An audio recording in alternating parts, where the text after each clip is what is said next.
ஹர நம பார்வதி பதகே ஹர ஹர மகாதேவா. தென்னாடுடைய சிவனே போற்றி, எந்நாட்டவர்க்கும் இறைவா போற்றி. திருச்சிற்றம்பலம்.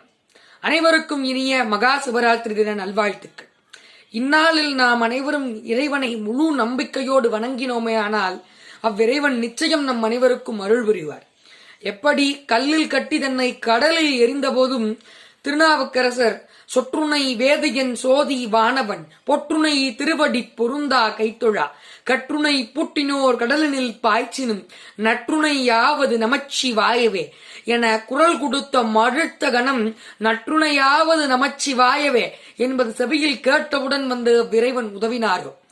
எப்படி தன் நிலை மறந்து மரண படுக்கையில் கடந்த போதும் மனதார தன்னை நினைத்ததனால் சந்திரனுக்கு அவன் உடல்நிலையை செறிபடுத்தி அவனை தன் பிறைகள் சூடிக்கொண்டாரோ, எப்படி தன்னை மறந்து வேடவன் தனக்கு வெல்வங்களை இவ்விரவு முழுக்க சமர்ப்பித்ததனால் இன்று உலகம் முழுவதும் கொண்டாடும் மகா சிவராத்திரி தினமாக்கினாரோ, அதே போல அவ்விறைவன் நிச்சயம் நமக்கும் அருள் புரிவார். முழு நம்பிக்கையோடு நாம் அவரை வணங்கினோமே ஆனால் அவன் அருளால் அவழ்ந்தால் வணங்கி அவன் நாமத்தை அனுதினம் பாடுவோம், அனுதினம் கொண்டாடுவோம், முழு நம்பிக்கையோடு வேண்டுவோம், நம்புவோம், நல்லதே நடக்கும். நன்றி, வணக்கம்.